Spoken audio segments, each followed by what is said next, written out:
বিসমিল্লাহির রহমানির রহিম। আসসালামু আলাইকুম। আমি Mohammad Samiul Islam Prince, advocate, Bangladesh Supreme Court. আজকে আমি যে বিষয়টি নিয়ে আলোচনা করব সেটি হচ্ছে যে কেউ যদি আপনার বিরুদ্ধে নারী ও শিশু নির্যাতন দমন আইনে মিথ্যা মামলা দায়ের করে অথবা কোনো একজন ব্যক্তি যদি আপনার বিরুদ্ধে মিথ্যা যৌতুকের মামলা করে, সেক্ষেত্রে আপনার করণীয় কী, অথবা মিথ্যা যৌতুকের মামলা বা মিথ্যা নারী ও শিশু নির্যাতন দমন আইনের মামলা দায়েরের ক্ষেত্রে ওই ব্যক্তির কী ধরনের শাস্তির বিধান রয়েছে, এই সকল বিষয় নিয়ে আজকে বিস্তারিত আলোচনা করব।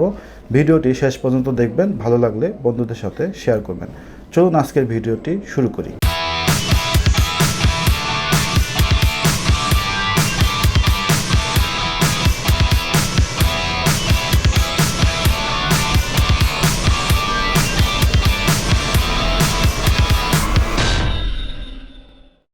বর্তমানে আমরা দেখে থাকি যে নারী ও শিশু নির্যাতন দমন আইনে বা যৌতুক আইনে এক বা একাধিক মিথ্যা মোকদ্দমা দায়ের হয়ে থাকে। নারী ও শিশু নির্যাতন দমন আইনের 17 ধারায় এবং যৌতুক নিরোধ আইনের 6 ধারায় মিথ্যা মোকদ্দমা দায়েরের বিষয়টি উল্লেখ রয়েছে। চলুন আমরা দেখি যে এই দুটি ধারায় মিথ্যা মামলা দায়েরের ক্ষেত্রে একজন ব্যক্তির কী ধরনের শাস্তির বিধান রয়েছে। তো প্রথমেই চলুন আমরা দেখি যে নারী ও শিশু নির্যাতন দমন আইনে মিথ্যা মামলা দায়েরের ক্ষেত্রে কী ধরনের শাস্তির বিধান রয়েছে।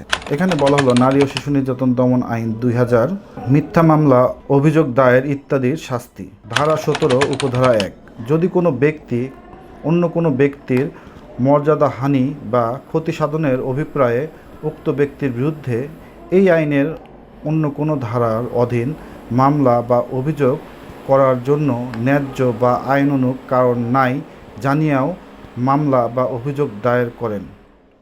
তো এখানে প্রথমে বলা হলো যে যদি কোনো ব্যক্তি জানে যে তার কোনো আইনগত অধিকার নেই একটি মামলা দায়েরের ক্ষেত্রে, তারপরেও সেই ব্যক্তি ট্রাইব্যুনালে বা থানায় নারী ও শিশু নির্যাতন দমন আইনের যে কোনো ধারায় মিথ্যা মামলা দায়ের করে ওই ব্যক্তির মর্যাদা হানির জন্য বা ক্ষতি সাধনের জন্য, সেক্ষেত্রে ওই ব্যক্তি একটি শাস্তিযোগ্য অপরাধ করবে।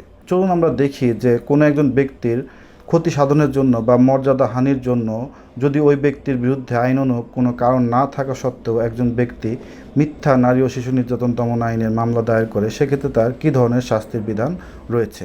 এরপর বলা হলো যে তা হইলে মামলা বা অভিযোগ দায়েরকারী ব্যক্তি বা যিনি অভিযোগ দায়ের করিয়াছেন সেই ব্যক্তির অনধিক 7 বছর সশ্রম কারাদণ্ডে দণ্ডিত হইবেন এবং ইহার অতিরিক্ত অর্থদণ্ডেও দণ্ডিত হবেন। তো সুতরাং ধারা 17 উপধারা 1-এ বলা হলো যে যদি কোনো একজন ব্যক্তি অপর কোনো ব্যক্তির মর্যাদা হানির জন্য বা ক্ষতি সাধনের জন্য তার বিরুদ্ধে এই আইনের অধীনে কোনো মামলা দায়েরের কারণ না থাকা সত্ত্বেও যদি কোনো ধরনের মিথ্যা মোকদ্দমা দায়ের করে বা দায়ের করান, সেক্ষেত্রে যে মিথ্যা মোকদ্দমাটি দায়ের করবে তার অনধিক 7 বছর পর্যন্ত কারাদণ্ড হতে পারে। এছাড়াও এর অতিরিক্ত তার অর্থদণ্ডও হতে পারে। মনে রাখবেন যে মর্যাদা হানির বিষয়টি 2025 সালে নারী ও শিশু নির্যাতন দমন আইন সংশোধন করে অন্তর্ভুক্ত করা হয়েছে। চলুন আমরা দেখি যে নারী ও শিশু নির্যাতন দমন আইনের 17 ধারায় 2025 সালে আরও 2টি উপধারা নতুন করে সংযুক্ত করা হয়েছে। সেই সকল ধারায় কি বিষয়টি উল্লেখ রয়েছে। এখানে উপধারা 2-এ বলা হলো যে এই আইনের অধীন প্রতিষ্ঠিত ট্রাইব্যুনাল কোনো লিখিত অভিযোগের ভিত্তিতে অথবা তাহার স্বীয় ক্ষমতায় উপধারা 1-এ বর্ণিত অপরাধ আমলে লইয়া তাহার বিচার করিতে পারবে। তো এখানে বলা হলো যে উপধারা 1-এর যদি কোনো একটি মামলা দায়ের করতে হয়, সেক্ষেত্রে ট্রাইব্যুনালে কোনো একটি লিখিত অভিযোগ দায়ের করতে হবে, অথবা ট্রাইব্যুনাল যদি নিজে থেকে মনে করে যে কোনো একটি মিথ্যা মোকদ্দমা দায়ের করা হয়েছে, সেক্ষেত্রে ট্রাইব্যুনাল স্বীয় ক্ষমতা বলে উপধারা 1-এর অধীনে ব্যবস্থা গ্রহণ করতে পারবে। চলুন আমরা দেখি উপধারা 3-এ কী নতুন বিষয়টি সংযুক্ত হলো। উপধারা 3-এ বলা হলো যে উপধারা 1 ও 2-এ যা কিছুই থাকুক না কেন, এই আইনের অধীন কোনো অপরাধের বিচার সম্পন্ন হবার পর রায় প্রদানকালে যদি ট্রাইব্যুনালের নিকট সন্তোষজনকভাবে প্রমাণিত হয় যে কোনো অভিযুক্ত ব্যক্তির বিরুদ্ধে আনীত অভিযোগ মিথ্যা ও হয়রানিমূলক, তাহলে উক্ত ট্রাইব্যুনাল মামলা বা অভিযোগ দায়েরকারী ব্যক্তিকে কারণ দর্শানোর সুযোগ প্রদানপূর্বক সংশ্লিষ্ট অভিযুক্ত ব্যক্তি বা অভিযুক্ত ব্যক্তিগণ বরাবরে যথাযথ ক্ষতিপূরণ প্রদানের আদেশ প্রদান করতে পারবে। তো উপধারা 3-এ বলা হলো যে ট্রাইব্যুনাল কোনো একটি মামলার বিচার প্রক্রিয়া শেষে রায় প্রদানকালে যদি মনে করে যে যে ব্যক্তির নামে মামলাটি দায়ের করা হয়েছে সেই মামলাটি হয়রানিমূলক বা ওই ব্যক্তির ক্ষতি সাধনের জন্য করা হয়েছে, সেক্ষেত্রে ট্রাইব্যুনাল অভিযুক্ত বাদীকে অর্থাৎ যিনি মামলাটি দায়ের করেছেন অর্থাৎ যিনি মিথ্যা মামলাটি দায়ের করেছেন তাকে ক্ষতিপূরণ প্রদানের একটি আদেশ প্রদান করতে পারবে। এছাড়াও ট্রাইব্যুনাল যদি মনে করে যে ক্ষতিপূরণের অতিরিক্ত তাকে কোনো একটি সাজা প্রদান করার প্রয়োজনীয়তা রয়েছে, সেক্ষেত্রে ট্রাইব্যুনাল ওই মিথ্যা মামলা দায়েরকারী ব্যক্তির 2 বছরের কারাদণ্ডের আদেশ প্রদান করতে পারে। তো সুতরাং আমরা দেখলাম যে নারী ও শিশু নির্যাতন দমন আইনের ধারা 17 অনুযায়ী যদি কোনো একজন ব্যক্তি একটি মিথ্যা নারী ও শিশু নির্যাতন দমন আইনের মামলা দায়ের করে, সেক্ষেত্রে ওই ব্যক্তির 7 বছর পর্যন্ত কারাদণ্ড হতে পারে, এর অতিরিক্ত তার অর্থদণ্ডও হতে পারে। এছাড়াও যদি ট্রাইব্যুনাল মনে করে তবে মিথ্যা মোকদ্দমা দায়েরকারী ব্যক্তিকে ক্ষতিপূরণ প্রদানের আদেশ প্রদান করতে পারে এবং এছাড়া এর অতিরিক্ত 2 বছর পর্যন্ত কারাদণ্ডের আদেশও প্রদান করতে পারে। তো চলুন আমরা দেখি যে যৌতুক নিরোধ আইনে যদি কোনো একটি মিথ্যা মোকদ্দমা দায়ের করা হয়, সেক্ষেত্রে ওই মিথ্যা মোকদ্দমা দায়েরকারী ব্যক্তির কী ধরনের শাস্তির বিধান রয়েছে। যৌতুক নিরোধ আইনের 6 ধারায় এই বিষয়টি সম্পর্কে বিস্তারিত বলা হয়েছে। চলুন আমরা দেখি যে ধারা 6-এ কী বলা রয়েছে।